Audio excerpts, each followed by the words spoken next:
Real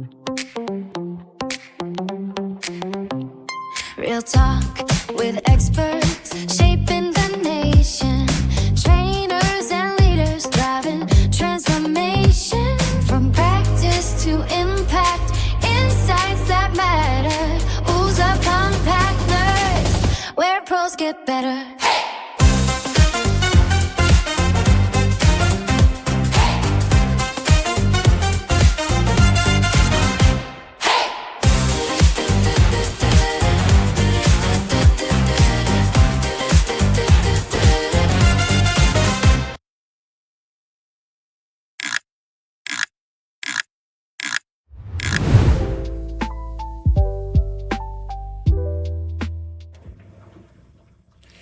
Alright, isang mapagpalang araw po sa inyong lahat and welcome to the second season of Usapang Partners. And nagbabalik po ang inyong lingkod, the founder and chairman of the Philippine Advocates for Consultants and Trainers Incorporated or PAC, Mentor Myron Sta, to be hosting again this 1-hour podcast or talk show that will definitely inspire everyone to be your best and to help yourself get motivated sa pamamagitan po ng wisdom na i-share sa atin ng ating mga magiging guests sa ating weekly series or episodes ng Usapang Partners. Sa mga ngayon pa lamang po makakapanood ng Usapang Partners, ang Usapang Partners po ay powered by the Philippine Advocates for Consultants and Trainers Incorporated or PAC, isang professional association, community, society, and organization for professional Filipino and actually even non-Filipino, but you're operating here in the Philippines. Professional corporate trainers, speakers, consultants, coaches, and facilitators. So, sa bawat episode po natin, we invite different guests, mapa-entrepreneurs man or kapwa natin thought leaders, ibig sabihin trainers, speakers, consultants, coaches, facilitators, and the like din sila para mag-share ng kanilang expertise and to talk about the assigned topic for the day. And napaka-interesting ng topic po natin sa episode na ito because ang pag-uusapan natin ay restful work. So, syempre, kapag napapanood nyo na po itong very first episode natin, we invite you to share this around. Be the instrument of God para ito po ay makarating sa as many people as we can para po sila ay maging empowered, hindi lamang po sa trabaho o sa negosyo, maging sa buhay in general. So wag na nating patagalin po ito, no?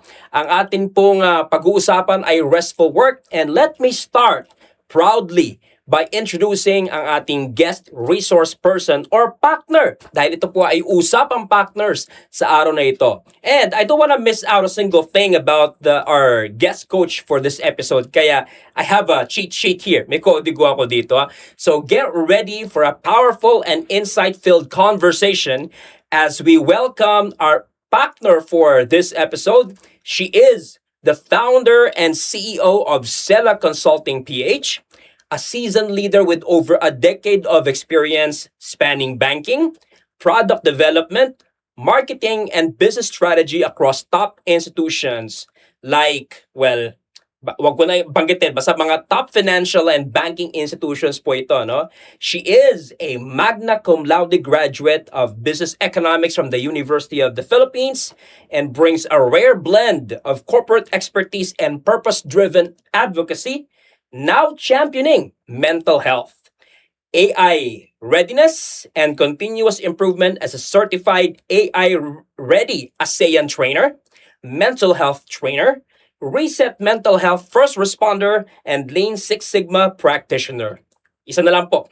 With a heart for service as a volunteer educator and the mind wired for transformation, she now helps individuals and organizations thrive through 𝗁𝗏 Consulting PH, making her the perfect voice for today's evolving workplace and human-centered leadership. So samahan niyo kung bigyan ng masigabong palakpakan ang buena manong guest natin sa Usapang Partners Season 2 Episode 1, Coach Aggie Fronda. Welcome, Coach. Thank you so much for the warm welcome, Coach Myron. Hindi ng impact ng intro, Coach, no? I know. Na-humble ako. By the way, hindi pa ako talaga Lean Six Sigma Black Belt. But Oh, I see. am a Lean Six Sigma enthusiast. I'm working Nice. toward that. So right now, yellow belt ako. But we incorporate Lean Six Sigma a lot in our work. Thank you for having me, first of all. It's a pleasure to have you here. Yes, and And it's again, kung my narinig mo honor. yung sinabi ko, buena mano kang guest ng Usapang I Packers. know. Oo, the surroundings are wonderful. Thank you. Everything is new. I feel this great energy. So thank you for having me today. As in talagang it's really my honor and my pleasure to be here. You're welcome. Now that you brought that up, syempre, magpapasalamat po tayo sa host po ng Usapang Partners Podcast, ang MSS Content Creator Studio ng MSS Success Spaces. And just to share, Coach, no? So this office is being shared between PACT and, of course, my own training and consultancy company, si Making Strong Success MSS Yes. Corporation. Ayan. So wag na nating patagalin, Coach, kasi very excited na kami, yung mga behind the scenes people natin na matuto about dito sa ating pag-uusapan na restful work. Pero bago ang lahat, syempre, gusto ka muna naming makilala pa more. Oh, sure. Yan. As Coach Aggie Fronda, and of course, the company you're representing, si 𝗫𝗏 Consulting. So, ano pang ginagawa ni 𝗫𝗏 Consulting? What does 𝗫𝗏 Consulting do? Okay, so 𝗫𝗏 Consulting PH was founded to design restful work for organizations of all sizes and natures. Ayan, so our great vision is restful and sustainable work for every worker in every organization for all time. So sobrang big, hairy, audacious goal yun, diba? And people always ask me, how can work be restful? Oo nga eh. Parang, diba? yung pag sinabing work kasi parang stress, pressure, I know. usually not so positive connotation pag nasa trabaho, di ba? Oh, and actually, you are really describing the present situation. Kasi, before coming here, no, nagpahanap ako kay Perplexity ng mga statistics. And globally, it appears that 3 out of 4 workers are experiencing burnout on a global scale. So parang this is a real problem kasi we all need to work to live. And if we are working but it's killing us slowly, napakahirap niya. Hirap nga talaga. Oo. And That's one of the things that, people are combating with internally sa mga Yes. sarili nila. Eh, no? Oo. And to take it home, no, Coach, dito naman sa Pilipinas, the statistics are also that lumalaki din yung rates of people who are overcome by worry and stress. Ayan. So parang we've seen a jump from the 40s level to the 60s level. In statistics given by the Philippine Star. So we feel that this is a timely movement. In It fact, is. sana nga parang more organizations share this. 𝗫𝗏 kasi is actually a Hebrew word from the Oo nga eh. Bible. Ayan. Sa unang tingin o dinig, parang, alam mo, Pilipino ba yung 𝗫𝗏? Parang hindi. hindi. Oo, it is Hebrew. And people who read the Bible know this, na kapag mahaba yung taludtod sa awit, like for example, sobrang haba ng Psalms. You hear it from time to time, like parang there's a verse, then there will be 𝗫𝗏. Ibig sabihin 𝗫𝗏. nun, it's telling you to stop, pause, breathe, rest. Then you continue. So, hindi naman tayo nag-give up no? We just really stop. We just really take a breather. Kasi stopping really makes a difference sa ating creativity. Yes. Oo, sa ating flow. Alam mo yan, sabi nga nila, di ba? Huwag kang susuko, magpahinga ka lang. Tama. Oo. So, Kaya nga sa trabaho, Coach, kaya nga tayo binibigyan ng mga in-between ng mga short breaks and even the unpaid 1-hour meal or lunch break. Kasi nga, alam din naman ng mga employers na kailangan mo ng rest in between, di ba? yes, oo. So, nakita natin, no, the spirit of the law really legislates na talaga magpapahinga ka. Hindi ka yung subsob, Right. nagpipigil na mag-bathroom, you work through your meals, you work in front of your computer. Kasi sadly, yun yung nagiging norm ngayon, Coach. Correct. Oo. So, what we are really advocating is taking founders and businesses through our 5 Ps consulting 5 framework. Ps, interesting. Oo. Could you walk us through what the 5 Ps are or would you like to discuss it later on? Meron bang Ngayon na. ngayon na? Okay, go ahead. Sige. Ano ba yung 5 Ps na yan? Sige. So, the 5 Ps are purpose. Purpose, okay. Passion, Passion muna, purpose, okay. people, process, and productivity. Okay, Ayan. can you describe each and to contextualize how Yes. it fits in the restful work na topic natin, Coach? Thank you very much. Ayan. So, I'd be happy to. So, it's really a journey, no? First, we take founders from passion to purpose. So, Coach, I think you will agree with me, being yourself a very passionate person. Kitang-kita ba? Diba? Oo, lahat ng entrepreneur talaga, lahat ng founders, talagang they have inherent passion. Yes. Kasi to be an entrepreneur requires vision. So every one of them, talagang pag na-meet mo sila, parang, wow, gosh, na-infect ako nung taong yun with his enthusiasm. Yes. Or with her, with her passion, ganyan. But not everybody is able to communicate that in, a statement that unites the team. So ang first talaga namin ginagawa is to help the founders take a look inside themselves and to distill yung kanilang mga passions into a clear purpose statement, a clear vision, mission, and value statement that will guide everything they do. So a lot of our clients kasi iniisip nila, ay may mission vision na kami. But really yung litmus test kasi dyan is, sige, is it really guiding everything you do? Correct. Is it keeping you from doing things? Correct. Is it Lalo-lalo nowadays, Coach, because of AI, you can just instruct AI to think of a vision, mission, values for me. I know. Pero hindi dapat gano'n. Dapat yung talagang galing sa puso mo, no? Totoo Kasi at the end of the day, Coach, kasi AI is machine learning, right? They are robots. Walang passion na robots. Walang vision. And there's no prophecy there. Kasi sino man kinakausap ni Lord? Tao, di ba? Tama. Hindi naman robot. So, still we emphasize talaga for all businesses to put down their vision, mission, and values na galing talaga sa puso nila. And of course, we understand that not everybody is gifted with words. So that's where we come in also.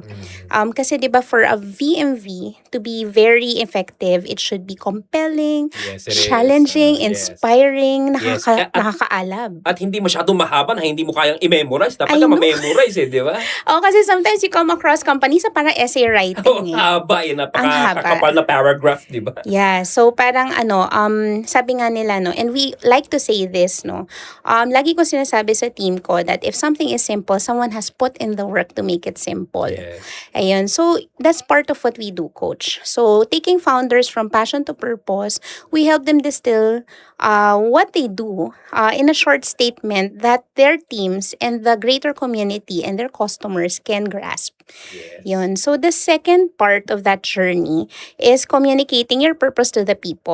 Ayan. So, syempre kasi, meron ka ng beautiful purpose, but Yes. everybody needs to understand. Correct. Ayan. Especially your own employees, di ba? I know, oo. So, you have your core team, you have your management team, tapos, then you have your employees. Everybody should be dancing to the same beat ba? Correct. Alam mo yun, wala yung meron siyang sariling earphones. Yes. So, Alignment, yan yung pinaka-paboritong ginagamit dyan. yes, oo. So, I like that word, no? We are really workers in alignment. Yes. Oo. So, we give advisory on culture, like how to embed it. We also do trainings and team buildings just to make sure that yung VMVs mo are properly normed in and understood by the whole team. And it's easier said than done, Coach, Akala nila, pag nagka-culture building and strengthening and promotion, it's just a simple, kabisaduhin nyo yung values natin, ha? At it's easier said than done for for us to simply tell them, isabuhay nyo yan Pero paano? How do you live by it, di ba? Oo, yun nga You know how, di ba nga parang sinasabi nila, parang ang law daw is letter and spirit.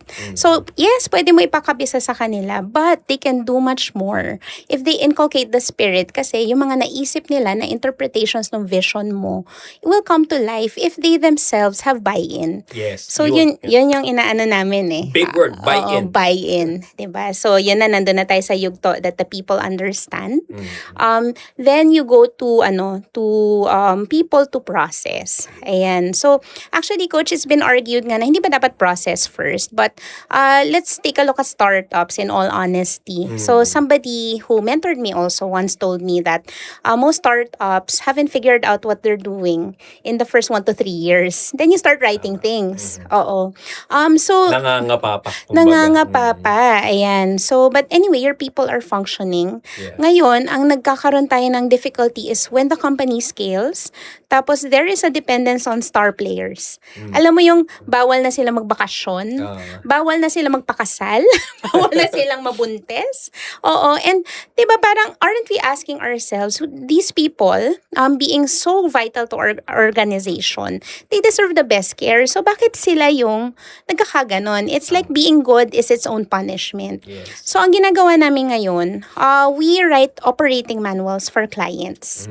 Ayun. So we're operating in the SMEs to the medium-sized businesses for this one. So we've met clients na they've been operating for at least a decade but nothing is written down. Oo. Tapos yun nga parang I can't stress how vital this is, Coach. Kasi for example, we had this one case na the employees really stayed with them. They loved the company. Pero kinatandaan na nila. And eventually, na-hospitalized, tapos di na bumalik. 'Di ba? So, all of the institutional knowledge was with them. Buti na lang, we started writing it down na. Yes. So, parang the Lord also apportioned that moment para pumasok kami to have something written down for the next generation, yung mapumalit sa kanila. Yes, correct. Oo. Kasi, kumbaga, you're gonna spend resources din, not only money but also time. If you Yes. have to train or educate them from scratch, di ba? Pero pag Yes. nandiyan na yung ops manual, babasahin na lang nila, now I know. Mm-mm. Diba? At saka, the way we write ops manual pa, Coach, parang super artisanal nung approach namin. So, you mentioned Lean Six Sigma. I'm working through my certifications, but already, even before I complete all of it, we're already applying those principles when we do. So, ang ginagawa namin, we map out the processes, tapos, after nun, we do process interviews, tapos we write it down, tapos it's a collaborative process with the client, Yes. and we do a lot of education with them also. Ang sinasabi namin, when you have a procedure manual, para siyang it's like an organic member of your team. Isipin mo na siya Yes. yung pantas Correct. ng team nyo. That's why they often refer to it as the Bible of Yeah, the operations. Bible. I diba? love that. Oo. So, kumbaga parang like, Mukhang nag-enjoy ka naman, Coach, no? Kasi Yeah. I myself can tell how difficult it is to come up with an ops manual. Oo. Tapos kami naman, Coach, kasi, actually, I used to open at networking events na, I'm Aggie, we write procedure manuals, and everyone would perk up. Promise. Kasi, it's like everyone is attempting, pero few are succeeding. Pero yun nga, Coach, dito sa Sela, parang somehow we have gotten to be a collective of people na, wow, I love documenting process. Kumbaga parang si Marie Kondo, mess? I love mess. Di ba? Parang ganun sila, Yes. no? So parang, usually the clients are very apologetic na pasensya na, ang gulo-gulo. Tapos parang kami, no, we're here to help you. Tapos Correct. we're validating them na kaya nga you're so successful. So sulat lang natin to. Correct. So, parang we like to view it as coaching also. In a Yes. sense, coach kasi actually the answer has been inside them all along Yes, Kaso correct. without writing it down, they're really running great operational risks. Kasi Tama. people... One of the root causes why businesses, well, most if not all businesses fail, or if not fail, struggle kasi walang sistema eh. Walang sistema. Right, At itong mga coach? prosesong document nyo, ito na yung sistema. di ba? Yes, and we love to do it. So, alam mo, you should see an output talaga. Kunwari, a procedure manual written by someone who loves to do it. Ang ganda niya, sarap niyang basahin. And, that is what I'm proud of to sa team namin sa Sela. Somehow, we have been able to do that. That's nice. Ay, nasa na ba tayo, Coach? So, people to process, People to process. Ayan, so nandun na tayo dun sa last part, which is process to productivity. Right? Process to Oo. productivity. Ayun. So, for process to productivity naman, so you already, parang your people are on the same page with you. Yes. Tapos, your systems are running. But you want to keep things parang constant and predictable every time. Kasi, kasi yun nga yung point sa Sela businesses are run by people. And people are just human. I know Yes. that seems They make very mistakes, basic. right? They make mistakes. They get They may not always tired. be present. Of course, they might get sick and be absent one day, right? Right. Or they can undergo different emotional seasons. yeah. And they should be safe kasi to experience all of that. So, syempre, ikaw naman, parang knowing that you are not working with robots but with people, magbibuild ka na rin ng system to make sure that your results are enduring. Yes. So, dito na kami Sabi nga nila, pag Oo. may sistema ka na tama, no, at Yes. working, functional, kahit Yes. umalis ka, mag-vacation leave ka, gumagana yung sistema mo, di ba? Yes, oo. So dito naman kami pumapasok with advisory on rewards, performance evaluation, so yung mga performance management systems, continuous engagement, continuous learning, tapos how the companies can set in place a culture of continuous improvement. Oo. Continuous improvement. Another big word. A big Favorite word of word. mine as well. Oo, tapos yung sa last part, coach, kasi sometimes the business process is just not core to you. Kinukuha na namin sila with our virtual assistants. Oo, I so so we've had this parang growing crop of clients na sabi nila, ay, I'm good at creatives pero this admin is driving me nuts. I do not like billing clients. I do not like. So, ngayon we have a small but very powerful team of virtual assistants na sila yung nagiging back office ng ibang clients namin. And, ang nakikita naman namin is they're enjoying their work kasi the parts they don't like, nasa amin na. And we like them. So, yun naman yun eh. So, basically, coach, that's it. That's how we incorporate our 5Ps consulting framework. So, again, that's passion, purpose, people, process, and productivity. Productivity. The 5Ps. The 5Ps Yes. of, how do you call all of these Ps again? This is our 5-point consulting framework at Sela Consulting PH. Yes. And the way it appears, talagang end-to-end din talaga ang approach ni Yes. Sela Consulting.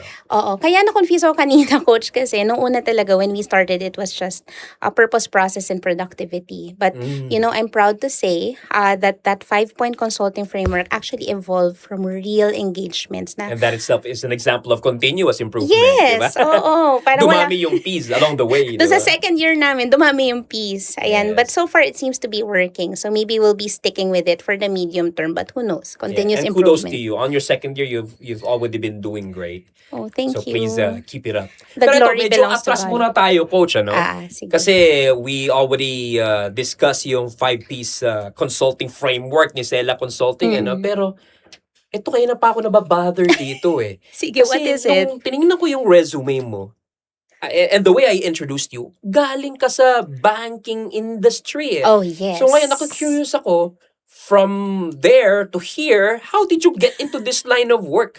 Actually, Coach Myron, I'm very privileged to be counted as one of you sa trainers, but that's true. I did not get my start in HR, but I got my start in the best department in banking. Pasintabi sa friends ko, but I've always believed it's product management. Yun nga, nakita ko nga rin eh. Ayun. So, I'm glad you asked me that kasi I love answering that question. Like, paano ka naging entrepreneur? Kasi a bank is a job for life. Oo nga, yun Diba? nga sinasabi nila. And ako, I will admit, I miss the benefits, the 16 months, ganyan.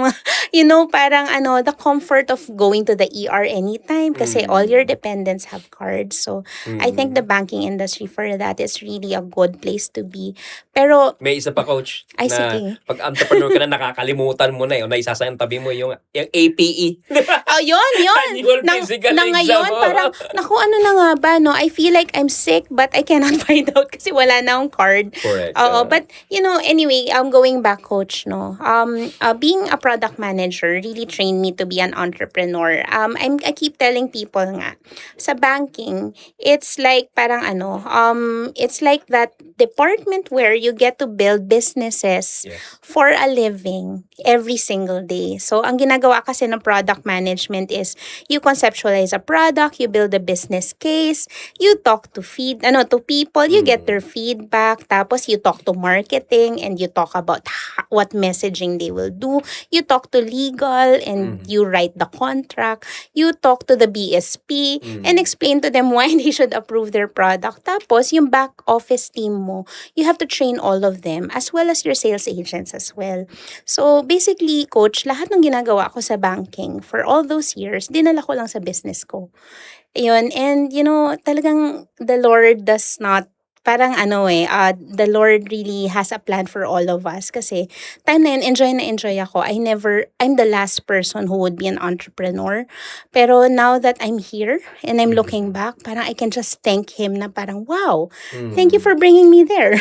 Correct. Diba? Pero alam mo, magandang bentahe din na kapag ikaw ay entrepreneur ngayon pero nanggaling ka sa pagiging empleyado and True. really good and performing employee at that. Yes. Kasi kung ano man yung mga natutunan mo bilang empleyado at nagagamit mo sa sarili mong negosyo at nakakatulong, tapos you pay it forward, tinutulungan mo rin ang mga negosyo, di ba? Oo, that's true. Kasi, much love to the banking industry.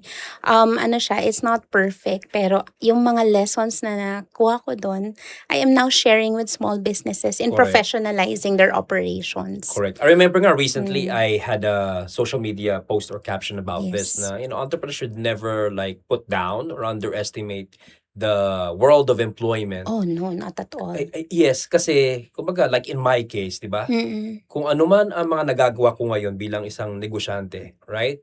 Yung pagiging professional trainer, speaker, consultant ko. Yes. Kasi nung galing ako ng empleyado, trainer din ako eh. Mm-mm. Di ba? So corporate trainer din ako. So nangyari lang, lumabas ako, I put up my own business, and then when I was thinking kung anong business ang itatayo ko, edi yung trabaho ko na lang din dati, a trainer. Right. Right? Oo. So, kumbaga, utang na loob eh, di ba? Yeah, that's true. Saka coach, if you get caught talking like that, paano mo harapin yung employees mo? Exactly. Kasi, syempre, you went out to go into business to really provide livelihood.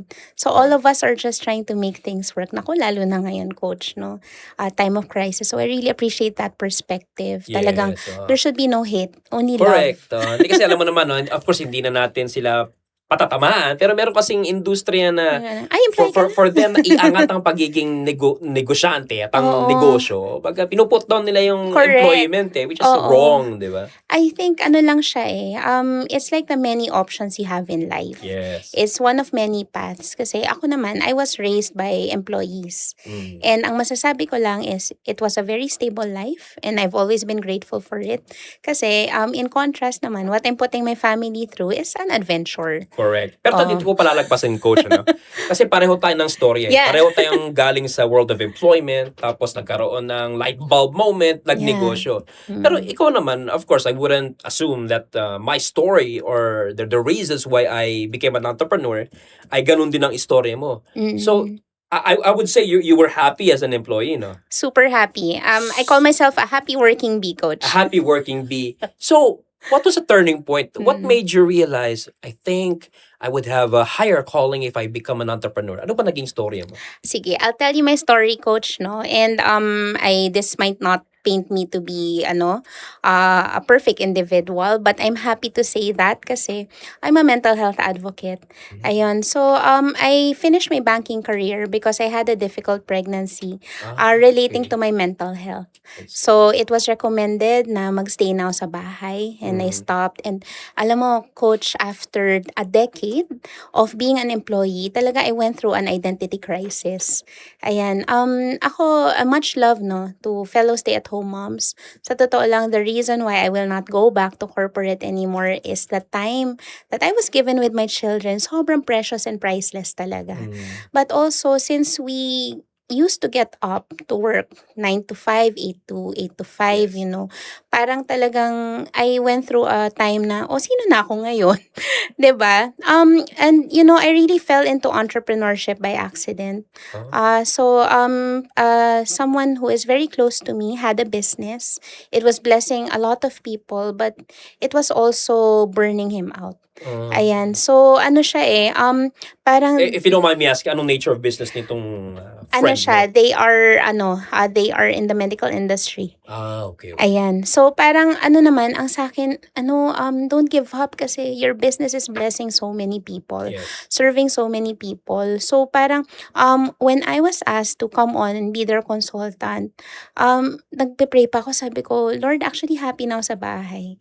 Happy na ako to be gardening, growing my own vegetables. Plantita. Homeschooling. Yeah, I was able to homeschool yan. So, parang, I also asked guidance about that specific part in my life. Pero, one thing led to another and, we were making big impact in that organization. 3 months later, I had to get a team Ayun, so I had to outsource some of my tasks. Tapos ngayon we are now serving more than around 30 clients na. Wow, nice. So, Oo. lagyan mo ng epekto, guys. So, let's give that a big round of applause. Oh, thank you. What an Ayan. achievement. Oh, hindi naman sila simultaneous. So some of them are one-offs, but parang a lot of them are valued partners who stayed with us. Oo. So, yun. I would say parang ang active clients namin ngayon are within mga 10 but they are, we get calls from time to time din dun sa others to come back and serve them as well. That's nice. Ito, last na muna, Coach, bago tayo mag-infomercial break. Alright. So, just to clarify lang, ang focus ba ni Stellar Consulting ay micro to small businesses or pati medium and big businesses ay tina-target din ng inyong solutions? So our vision kasi says that we serve all organizations of all sizes and natures. It is also because hindi lang kami limited doon sa mga small. Yeah, we would love to serve a big corporation, although that would be a challenge, Coach, no? Kasi to start instituting a culture of work in a very big organization, that's such a gargantuan task. Now, maybe one day we will be, parang given that mission. But until that time, we are getting to be ready. We also work kasi with churches, non-profits. I see. Yun. So we serve anybody who needs rest and Yes. peace. Ayan, guys. So, we got to know a lot about our guest partner, si Coach Aggie, at ang kanyang end-to-end organization and people solutions firm na si Stellar Consulting. At sa ating pagbabalik, eto na, magdi-deep dive na tayo doon sa ating topic para lahat tayo maunawaan palalo. Ano nga ba talaga itong restful work at paano natin ito may apply sa ating trabaho and even sa buhay. So, wag po kayong aalis, magbabalik po tayo na bit. Looking for a professional workspace? MSS Success Spaces has it all. Meeting rooms, co-working space, virtual office services, and a podcast studio. Flexible, fully equipped, and ready for your business. Visit us today. Stop guessing. Start working with MSS. Kasi may statistics.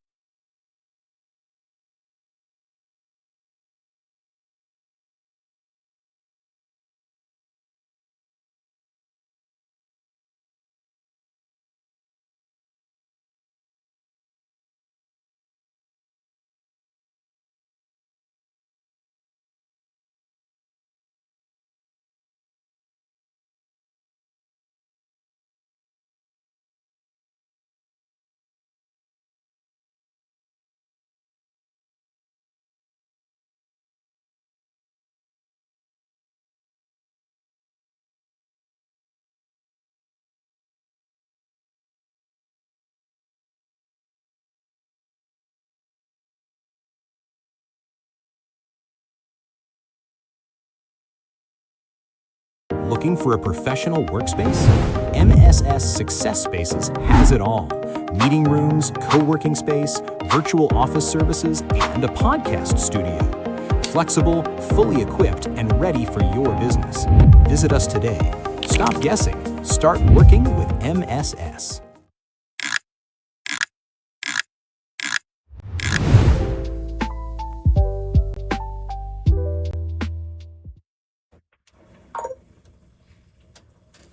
Nagbabalik po ang episode 1. Yes, the premiere episode of Usapang Partners, where we guest the country's top and renowned professional speakers, trainers, consultants, coaches, and facilitators, and fellow entrepreneurs to inspire us and help us get motivated to be better and more equipped sa buhay. At again, kasama po natin si Coach Aggie Fronda, ang owner and CEO ng Stellar Consulting. Okay, so Coach Aggie, ito na nga, pag-uusapan na natin. Very excited na akong matutunan, no?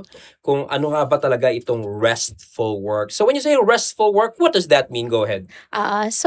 Restful work really pertains to this vision of work in all of us na I think we have all glimpsed. Pero somehow, hinahabol pa rin natin siya every day. And I'm talking about being in the zone. Alam mo yung you are working, Parang it's a wonderful day, maganda ang tulog mo. Tapos you are working and you get into a parang state of ikigai.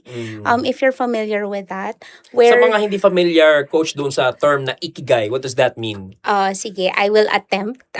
Although I am still really studying it, no? So, ikigai kasi is the point where your interests, what you like to do, tapos what you can get paid for and what the world really needs, parang meets at a point. And Coach, I think parang all of us have had that moment na talagang, wow, I love my job. Alam mo yon. And parang now what we want to do is to really recreate that in businesses everywhere kasi that kind of alignment is what makes for sustainability. And ano rin siya, parang it goes hand in hand din with with mental health kasi when you continue to work out of this alignment, talagang ano siya kumbaga in trauma language, no, in mental health circles, your body keeps the score. Alam mo yung parang when you dread to do something, talagang ang sakit ng ulo mo. So, you tama. get tension Yeah, I headaches. experienced that too, yeah. 'Di ba? Tapos parang you get body pains, hindi ka naman nag-jogging, hindi ka naman nag-marathon, 'di ba? Your neck hurts, ganyan. So, yun parang it's really all about parang finding your design. Tapos, designing a process that flows. Kasi, when we take inspiration talaga from God, the way He created things is, everything has a system, has a purpose, and everything flows. So, we have to ask ourselves in our businesses, if something is not flowing, bakit? Bakit? 'Di ba? So, ano siya So, yung vision talaga for Restful Work, 'di ba nga we described our 5 P's consulting framework. So, we really believe, no, na if there is alignment in passion, purpose, people, process, and productivity, na talaga magfo-flow ang business Yes. It's all about being intentional. Ang mahirap kasi talaga, and even I know, I'm falling into this pa din. Actually, kaya alam ko rin, Coach, na hindi ko idea yun It's really an idea sent from above Kasi ako mismo, it's still elusive for me to be aligned in all of those P's. Pero ang important kasi sa atin is, we do not fall into things accidentally. Yeah. Alam mo yung parang, yun yung parang ano ka na lang talaga, you're just going through the motions. Tapos for employees, I think there's a term now, no? They quiet quit. Kumbaga parang they just show up and parang do the minimum. So when you get like that in the business, it's so sad Kasi parang alam mo yung, yung first love na parang, I just registered my DTI. I feel like I'm on top of the world. I'm gonna serve people. Ang gusto natin is masustain mo yan for as long as possible. And if possible, every day na lang. And yes, work will be really restful. Ang magiging kalaban mo lang, Coach, is greed. Greed. Oo, so ayun nga so assuming aligned ka, it's also possible to still burn yourself to the ground. Why? Kasi hindi mo na-recognize yung limits mo. Correct. And parang I hearken back to the Bible for this sabi ko sa kids ko, no? And theologians, you're free to challenge this, but I always tell my kids that the oldest sin is wanting to be like God. Kasi remember, this is how Adam and Eve were tempted. Diba? Parang sinabi kay Eve na, if you eat this fruit, you will know everything and you'll be like God. So, tayo every day of our lives, we still face that temptation na parang, hindi ko na kailangan ng tulog. God does not sleep Alam mo yan, I need to know everything. God knows everything kasi. But, you get to a point. We're not God. But we're not humans. God. We're human. Parang, Coach, I guess parang yung 5 P's should really be coupled with an honest assessment of who you are as a person, as a worker, as a leader. Na parang, sige, fine. You might be all of these great things, but at the end of the day, you are still broken vessel in God's image. Alam mo yun, napapagod ka, nagsasawa ka. Yes. Alam mo yun, and you get hungry, Correct.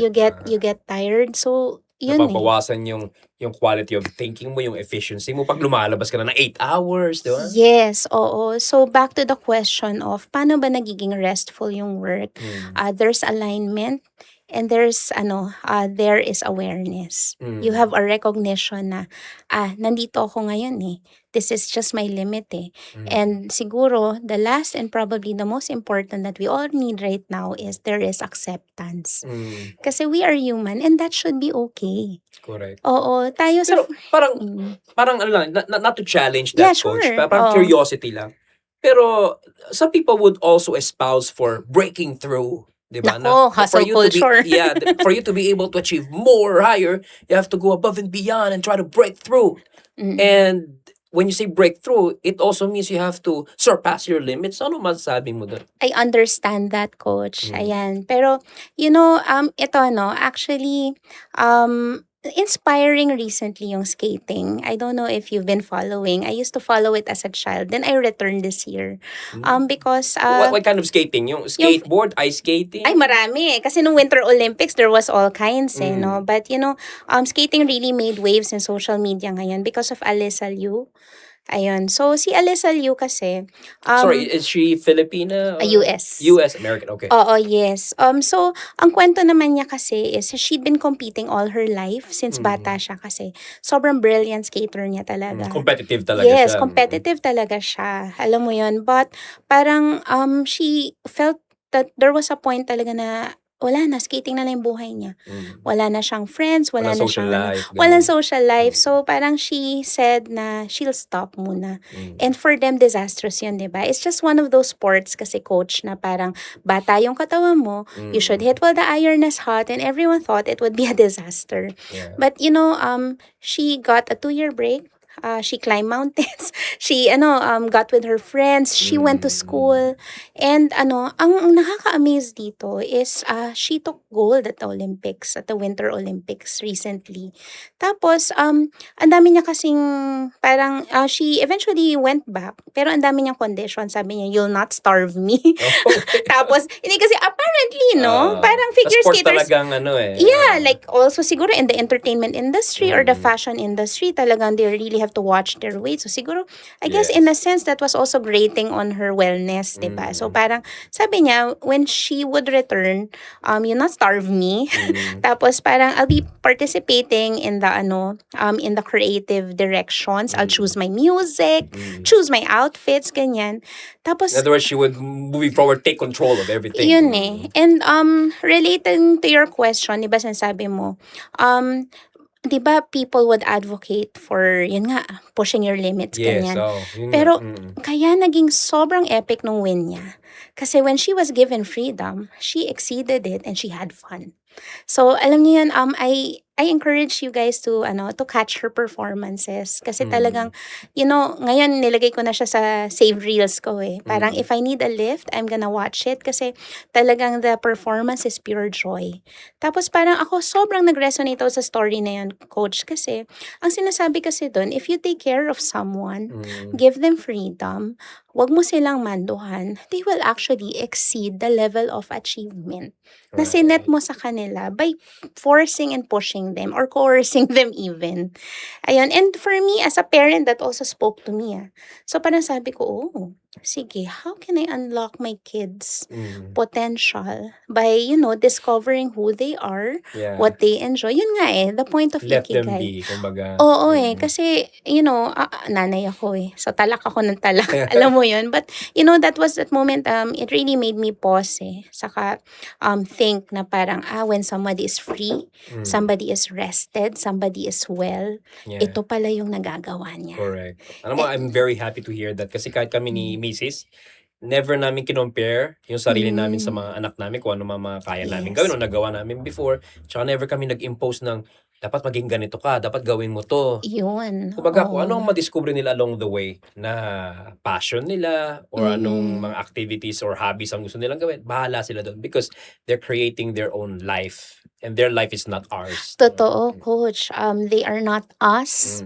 Oo, they might be greater than us. Siguro that's something that all of us have to give pause and think about din. Kasi baka minsan iniisip natin, why aren't you attaining to my achievement. But hindi natin alam, but they would be destined for other things and they would be the Right. greatest. Yes. Oo. Buti na lang talaga, isa ako sa mga advocates ng multiple intelligences. Correct. Di ba? Hindi lang ito yung intelligence, maraming klaseng intelligence. Di ba? Oo eh. A lot of people are commenting, ano ba tong world that we're bringing up our kids in? Pero alam mo, Coach, I choose to take a more optimistic perspective. It is a world where kahit hindi ka gifted academically, parang there are other ways to pursue achievement. The Yes. arts are champion, tapos parang content, 'di ba? Yes. Kaya ano lang eh, I know it's not perfect, social media, pero content has opened up so many gifts sa spectrum ng talents ng mga humans, 'di ba? So parang it's a good age to be in now eh. Kung alam lang natin kung paano siya i-navigate. That's what I Correct. think. Yeah. And now I'm interested in finding out, no, in your advocacy for restful work. So marami ka ng companies na positively influence kung paano i-operationalize itong restful work sa kanila mga empleyado para mas mag-perform pa sila higher? Well, I wouldn't say madami. Kasi honestly, there's a lot of research to be done in the area. So, yan yung papasukin ko ngayon, Coach. Right now kasi, no, so we have our 5-point consulting framework, but the exciting thing about it is there's still so much to uncover and explore. Kasi you read thought leaders on Sabbath theology. So, I'm diving a lot now into Pastor John Mark Comer for his tackling ng Sabbath theology. And I'm also reading A Minute to Think by Juliet Font. Oo. So, ay kita natin na parang ang more than parang going through the steps of the 5-point consulting framework, ang dream ko talaga is to show companies in a very scientific manner na talagang give them a moment to rest. It's not a PR stunt kasi ito yung correlation niya to business goals and this is hard evidence. So, yun, Coach, yung gusto ko talagang mangyari ngayon eh. Yeah. Right now, yes, I believe we are helping companies when we do help them operationalize. Pero ako, I'll be honest with you the hustle and burnout culture, kasi nga, di ba, per our conversation kanina, it's so ingrained in everybody. Yes. And Asians pa tayo. Alam mo Correct. yung parang there's just this, alam mo yun, combination of filial piety na pagbutihan mo for your family. Correct. Yeah. Versus, Magsumigasig ka. yes, and the spirit of comparison talaga na, yung mga kaklase mo ganito, ikaw hindi ganyan. Alam mo yun? Tama. So, I don't know if being Filipino parang is more difficult or easier, no? But, ang gusto ko lang kasing sabihin dito is, yung ganun ka-ingrained kasi na culture, hindi siya overnight talaga mababago. And ako, I know this in my own life kasi even if I built a business on rest, hinahanap ko pa din siya, Coach. Correct. Oo, yun. So, anyway, I'll be honest I'll not lay claim na talagang all the clients are really enjoying peace na, but we're definitely working toward it. And since meron kaming destination, we will know when we've gotten there. Yan. Sa mga sinasabi mo about restful work, naalala ko rin yung isa sa mga principles ko din na one of the best ways to move forward is actually to take a step backwards. Ay, totoo. Diba? Oo. Ito parang doon sa story mo, di ba? Parang yung siya doing things that she was never doing before. Yeah. That's her doing things differently, taking a step back And then sa pagbabalik niya, mas naging magaling pa siya, di ba? Sa kwento mo. Diba? Oo, and yun nga, Coach parang so I think this is just a very publicized example. But I think there are quiet examples everywhere of people who were free and, who achieve more than society ever thought they would. Yun So, yun talaga yung goal namin Goal talaga namin in Restful Work is to find out how God designed you, what His purpose is for you, yun, and to activate that, and the world will also benefit. Yeah. Okay. Naalala ko pa isa pang topic na, correct me if I'm wrong, kung Yes. parang malayo silang dalawa Di ba? Nowadays, hindi na dapat pinopromote ang work-life balance Kasi wala naman na talagang work-life balance. Wala diba? na. From the Oo. dictionary meaning, pag sinabing balance, 50-50, di ba? So, ibig sabihin, kung literally, iti-take mo siya literally. So, 24 hours. So, 12 hours at most sa trabaho. Yes. Then 12 hours sa bahay para mag 50-50 Oo. balance. Pero pag Manila ka nakatira, it's not applicable kasi traffic pa lang dito di ba? Yeah, that's true. Oo. Kaya, imbis na work-life balance, ang pinopromote nila, let's not chase yung literal work-life balance kung Yes. hindi the internal peace of mind, the work-life integration pa nga, di ba? That's true. You don't Oo. have to separate the two because actually the two can live together. Parang gano'n. Oo. So, parang I have this very wise colleague in one of the banks. Sabi niya, I don't believe in work-life balance. I believe in work-life effectiveness. Ayun. And, after he said that, he really said it in passing. Hindi niya siguro alam that it would change my life. Alam mo yun. Pero, I got to thinking of that coach na parang, o sige, nabalanse mo. You really count the minutes. Tapos nagpantay siya. Pero because of the massive effort that you give in your working and time, nandun ka nga sa kids mo pero tululaway ka naman. Correct. Alam mo yung parang, you are emotionally irritable. Yes.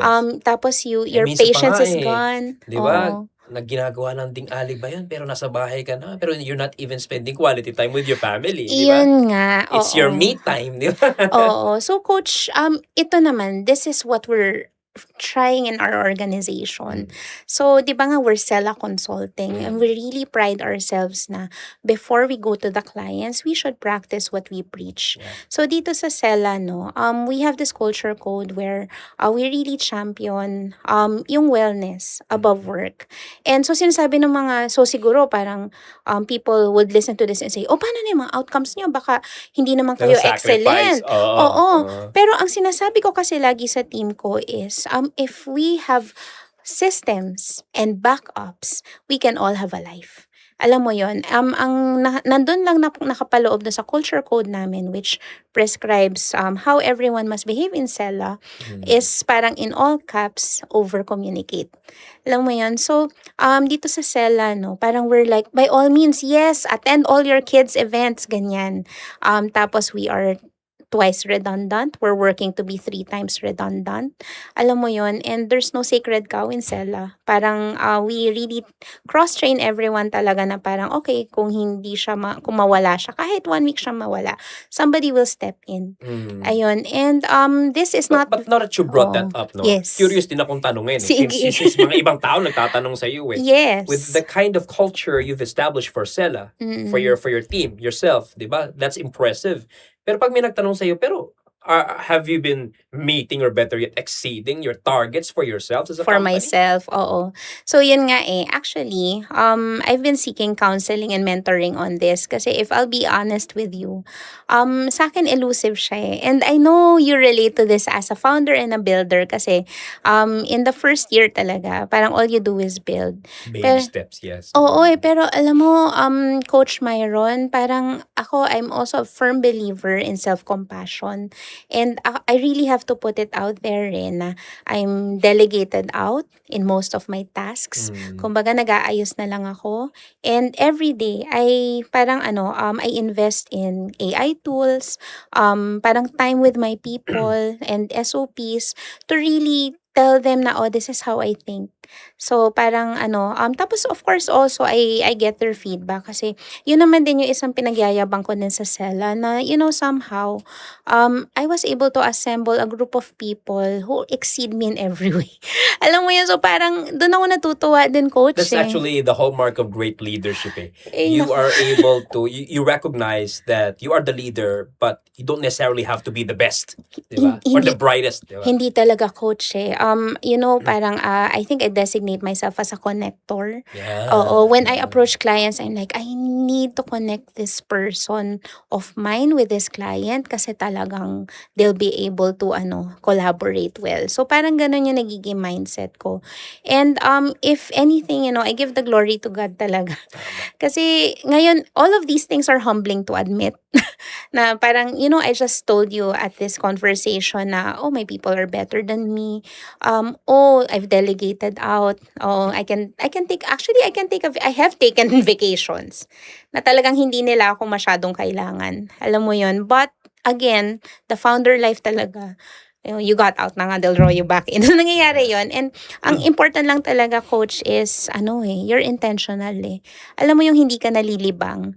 Na parang, okay na, parang I was drawn back in, but I need to keep my eyes on the prize. So, yun, parang, rin kami, we have, kunwari in our organization, parang we share how we do restful work.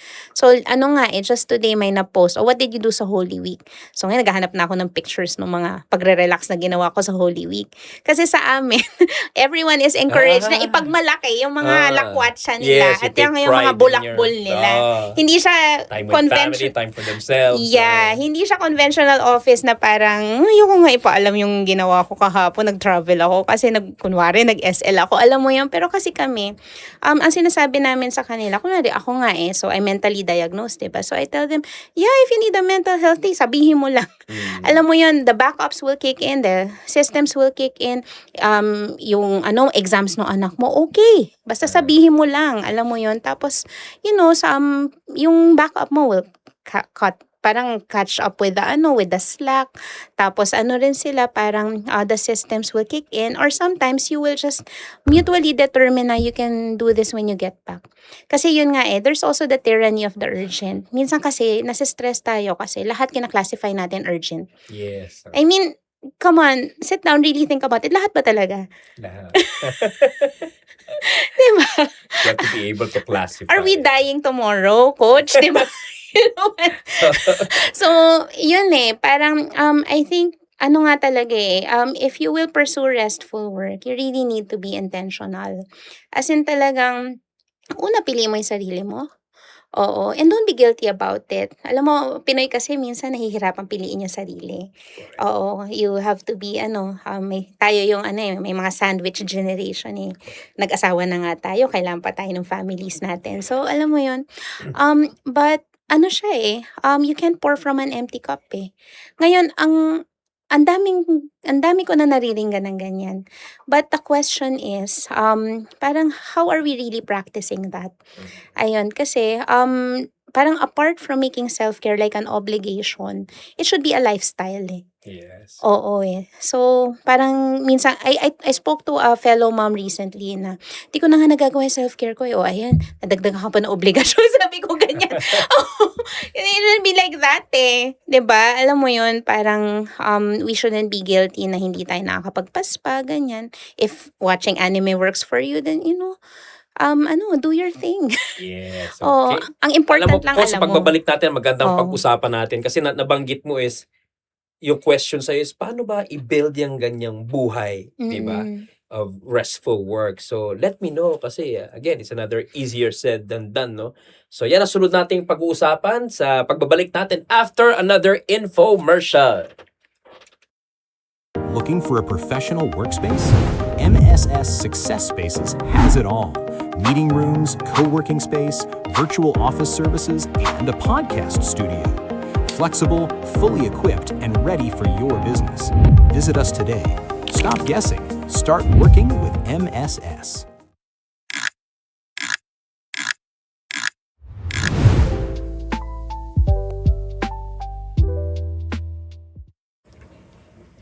Alright guys, nagbabalik uli ang first episode ng Usapang Partners with Coach Aggie. Coach Aggie, nako, tayo nauubusan na ng oras pero hindi pwedeng hindi ko to itanong kasi bago tayo nag-infomercial, you mentioned na yung mga taong lumalapit sa'yo or humihingi ng advice sa'yo, they're curious to find out how they're able to build a lifestyle of restful work. So, let's go ahead and talk about that. Paano nga ba? Sige, Coach. Kasi I will be the first to say that I'm still figuring out, but I can give tips. Ayan. So, una, we need to recognize that we are human. Yeah, We have number limits, one. ganyan. Kasi it's a false assumption to think that we can go on forever at 110%. Yes. Alam mo yan? So, talagang, meron naman talaga tayo mga bursts of energy. But to assume that as the default, and it will always go on. Di ba nga parang siya if you build a model, you have to have sound assumptions. That's not a sound assumption. And therefore, yung model mo will break down at some point, 'di ba? So a lot of us kasi kunwari a lot of hindi lang entrepreneurs employees, moms, ayun, dads, leaders. Ang assumption talaga natin is I'll always be okay.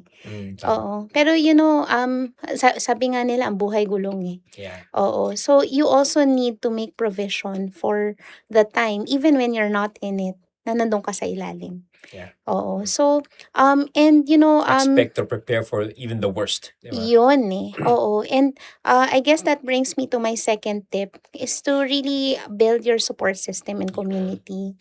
Oo, kasi Like pact. like pact. Oo, 'di ba? Yung collaborations natin. It's valuable for us to to share the opportunities. Kasi if we monopolize it, at some point the monopoly will break kasi we will break also. Oo. So, but in daily life kasi, that also means that you speak up pag di mo na kaya. Or even if you need not wait for breakdown, talagang lahat kasi na pag-uusapan. You divide the work, you set down systems, pag-usapan nyo na agad. Kasi ang lagi din namin sinasabi sa clients is, you do not want to be deciding this in the crisis. Yes. You want to be, prescribing what to do while you are of a sound mind, while it Out of has the not woods, kumbaga. happened. Oo, para na siya, parang there's no moment of indecision that will turn out to be fatal in the end. 'Di ba? So, yun yung pangalawa. Pangatlo is I'm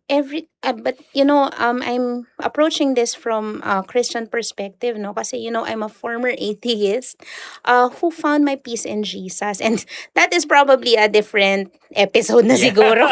Different Coach. story altogether. Okay. Yeah, but ano siya find your rooting in God. Oo, kasi dito siguro gusto kong iwanan din na konsepto sa mga tao, no. In the Psalms, you will find a verse na sinasabi niya God gives sleep to those He loves. So, the first part of that verse, hindi ko lang siya memorize. Sorry, daddy. Ayan, my husband is a pastor. So, marami siyang alam. Ayan, but the first part of that verse kasi says that you should not parang kill yourself working. Oo. Kasi yung minamahal ng Diyos, pinapatulog niya. Oo. So, alam mo yun, parang because of my belief in God, nano-root doon yung belief ko in rest. Kasi sa totoo lang, if you do not consider God at all, hindi ka magpapahinga. Oo. Alam mo, Coach, yung kunwari mentality natin ng mga Pilipino, 'di ba? Lalo na pag may bisita, nakakahiya naman, nakaupo lang ako. Nakakahiya naman, nakahilata lang ako. Ayan. Tama. Pero, God who designed us, who knows our limits, hindi ba natin naisip na, nakakahiya naman kay God, di ako nagpapahinga. Knowing that, in the creation story, even if He is all-powerful, He sets aside one whole day Nagpahinga, yeah. to rest. Yes. Kasi what is He telling us? Sinasabi niya na kailangan gawin niyo to. At ako nga, ginawa ko. Yes. Hindi ko nga yan All-powerful, kailangan. nagpahinga, di ba? Yes. Oo. Kasi, I believe, Coach, that rest is not just to replenish energy. Kasi, tayo? Are we just cogs in a system? Robots Yeah. pa tayo? But, it is a pause for you to debrief, Yun. learn, draw meaning. Alam mo yun, vision cast, 'di ba? And hope for the future and minister to others. Ayan, kasi how many of us have been so embroiled in our busyness, hindi na tayo nakaka-minister sa iba. Oo. I'm thankful that, I have my Sundays. Kasi nakaka-connect ako sa mga tao, sa mga church, but if I didn't have that, nasaan ako ngayon? I'd be very isolated. Ayan, so yun, Coach. I hope that is useful to everyone. Ayan, I can't say that I figured it out, pero if you're with me, let's figure it out together. Yeah, let's figure it out together, di ba? Alright, so ayan po mga kaibigan, alam ko pong kayo'y nabibitin at gusto niyo pang ipagpatuloy ang back and forth namin ni Coach Aggie, pero na-reach na po natin ang end ng ating podcast. Pero huwag kayong mag-alala kasi kahit po tapos na ang ating podcast, syempre, bibigyan ko kayo ng pagkakataon na malaman paano nyo ba makokontak si Coach Aggie kung sakaling gusto nyo siyang konsultahin, hindi lamang sa solutions na ino-offer ng Sela, pero to find out more and how you can also apply it in your own life, itong restful work na ito. So, Coach Aggie, paano ka ba nila makokontak? You may go ahead and share your website, email address, and all the rest of your contact information. Go. Oh, thank you, Coach. Ayan, you can find Stella Consulting PH on Facebook. So it's www.facebook.com/Stella Consulting PH. Yung Stella is SELAH Consulting.ph. Ayun. We also have a website. Ganun din siya. It's 𝗁consulting.ph. And if anything has resonated here, if you need prayer or guidance, or if you need mental health first response because I'm a certified responder, or you have a question about your business, you can reach me directly at Aggie, that's AGGIE at 𝗁consulting.ph.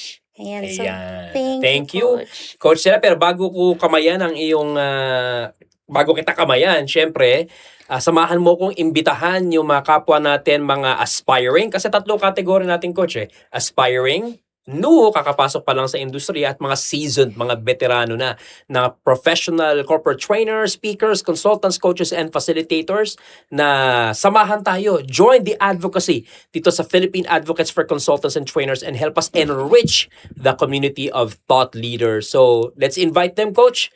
Sige, ayan. So, I am Aggie and I'm a proud member of Philippine Advocates for Consultants and Trainers.